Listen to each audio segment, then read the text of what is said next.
Welcome to this fall series of Healing Conversations. I'm Loren Gailey, and I'm so happy you could join us. These healing conversations will inspire, uplift, and empower your life. Listen in to the 24 great speakers this season. For MP3s and transcripts, please visit acoustichealth.com and click on Radio Show. You can also help spread the word on this radio show with all this wonderful information that you won't find in mainstream media by sharing this with your friends and loved ones. Be sure to share this with them. The speakers that are gathering for this series of healing conversations will expand your consciousness and open your heart. Sit back and journey with us in this healing conversation. This is show number 21 of the fall series. Today, we are going to be talking about how you can discover your life purpose, manage life challenges, and how you can literally manifest your dreams and create the reality that you wish to create.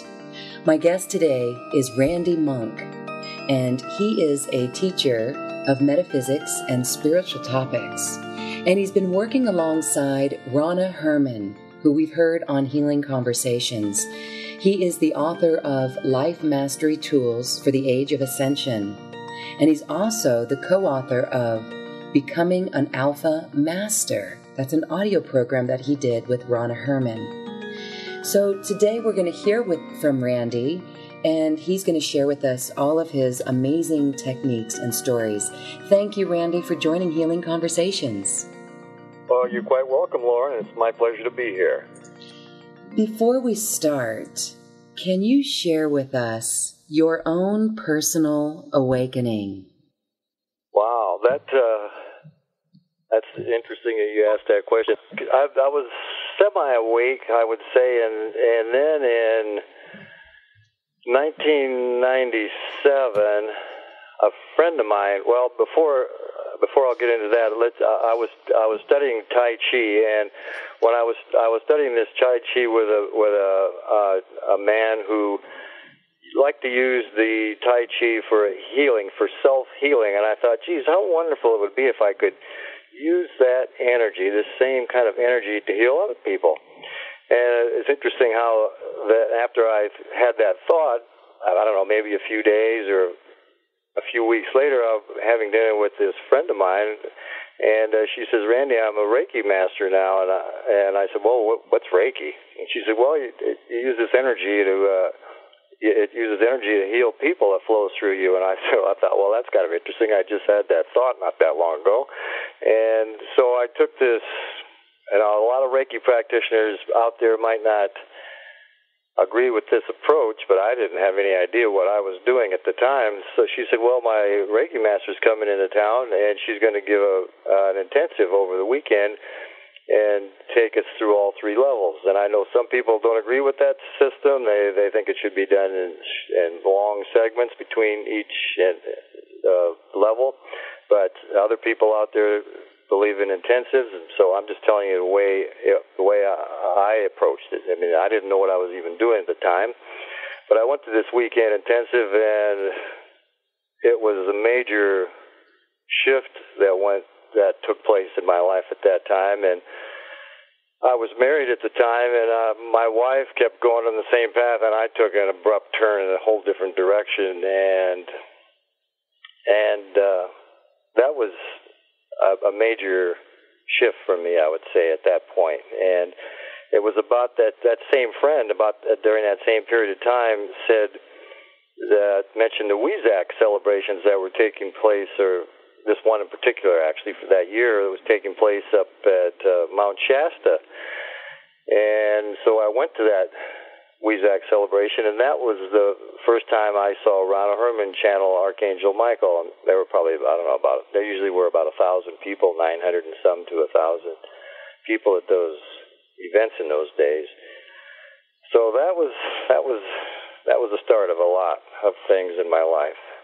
Thank you for sharing with us today then on how we can literally manifest and create and empower ourselves. I believe it first starts with finding our passion. In the work that you do, what are some of the struggles or the challenges that you find people have in finding their passion? First of all, I know that there are a lot of people out there that have no idea what their passion is. There have been studies done. We did a poll on our website, Ronna and I did at one point, asking people a few different questions, and 80% of the people out there said they wanted to know what their purpose is. They'd like to know what their purpose is in life. And, of course, we have a lot of more than one purpose in life. There's usually a theme that runs through them, and people don't know how to find what that is for them, what their mission is, what their purpose is in this life. And what I have found, for one thing, is it's going to give them a great degree of pleasure. There are a lot of people out there that don't look forward to going to work. They don't like their job. They hate their job. As a matter of fact, there was a study done in 2007. They found that 4 out of 5 U.S. workers haven't found their dream. They don't like what they do, and that's a pretty amazing number, 4 out of 5. Yes, 4 out of 5 people in America have not found their dream. The thing about finding one's purpose is that, in my case, I can attest to the fact that your purpose is not something is something that you're going to love to do. It's not something that you're going to dread doing, like a lot of people who go to their 9-to-5 jobs. It's something, and it could be a 9-to-5 job that is your passion. It might involve that. I'm not saying it won't, but whatever it is, it's going to give you a huge degree of pleasure. It's going to make your heart sing. It's going to feel wonderful doing it. And if you're anything like me, you're probably going to work harder than you ever did, but it won't feel like work. It'll be a pleasure. Yes. And so it could take any shape or form, whether it's out and being of service, if you're working as a vet assistant, washing animals, or if you love butterflies and you're in the butterfly garden. It can take any form as long as someone is out and being in that joy and love. So how would you help people identify then? What process do people have to go through then to peel back their mind so they can get down to the core of what brings them joy? Well, there are a lot of approaches, of course, to doing that. And the system I used was one I developed without really knowing I was developing it at the time. As I was going through a major change in life, I decided that I had to figure out what I wanted to do. And so since I tend to be a left-brain person, it involves both. It involves the left and right brain, and the first part of it is a left brain experience, and that is creating lists. I wrote lists daily. I wrote a list for a week. Actually, I did it for longer than a week, but a week is plenty of time, and even doing it one time will give a lot of insight into one's gifts and talents and so forth. And the list was one of my strengths. Well, one of the lists is, I should say. There are several lists that I incorporated to do this, but the first one was one of my strengths is, and then I filled in the blank. And it could be anything. It could be something simple. One of my strengths is I'm a good parent. One of my strengths is I'm a good listener. One of my strengths is I'm a good gardener. It could be anything. And that was the first step I took, was that particular list. And I wrote 20 of them, and I did that for at least a week, over a week. And if you don't do 20, you'll find that it'll be easy to get the first few, but if you'll do 20, if a person does at least 20 of them, then the last 10 or so, it'll take a little more to get those out, and more will come to you if you do more than 10 or 12. And those would be strengths, yeah. Right? Okay. I could see where people would start to really have to dig to identify. So that's healing in itself. Yes, it does. It's actually a pleasurable experience to go through that. It's a little bit trying, maybe, if you can't come up with one, or Yeah. you know, they come, they're there, and if you dig a little deeper, and it doesn't have to be anything profound. It can be something simple as I'm good at cleaning the house. It could be anything. The next list is I love to. Now, this is the one that I found brought the most pleasurable feelings when I write this list. I love to, and then fill in the blank. And it could be taking a walk, it could be jogging, it could be riding, it could be reading, it could be watching a movie. And again, the same thing. I wrote it for 20 days, or for a week. I wrote 20. I love to. It's a very simple thing. It could be I love to spend time with my family, or anything. And then the next list is an ongoing list. This is a list to keep adding to, and that is a list of your accomplishments. Just start listing the things you've accomplished, and it could be as simple as learning to walk. It could be as advanced as getting a PhD. Anything. Right on. Okay. And then moving to the next list, it's similar to I love, but it opens the way for a little more to come through, and it's I enjoy. I enjoy walking. I enjoy riding, whatever it might be. So that's the next list. And then another list of one of my interests is, and again, just fill in the blank. And that could be anything. Another one is what am I good at? And you might be good at music, you might be good at gardening, it might be good at computers, and a key might be some of the things people come to a person for. You might be a good counselor if people come to you with their problems and want your help for things like that. So what am I good at? Again, ideally 20, but anything, a list of any amount is helpful.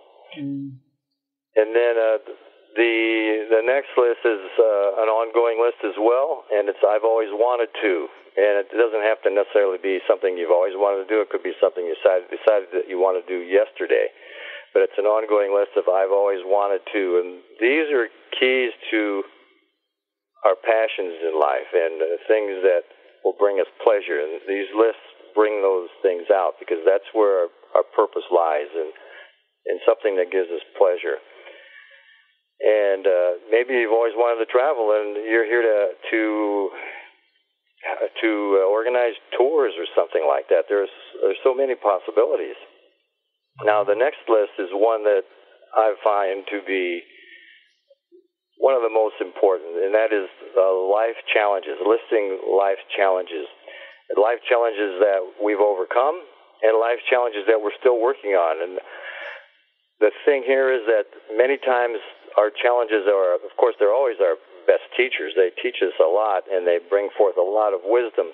And there's always somebody else around that's going through those same challenges. A lot of people are going through those same challenges. And the beauty of it is that we don't have to have gone through this challenge and fully overcome this challenge yet, because there's always somebody that's a little farther behind us with the same challenge that we can help along.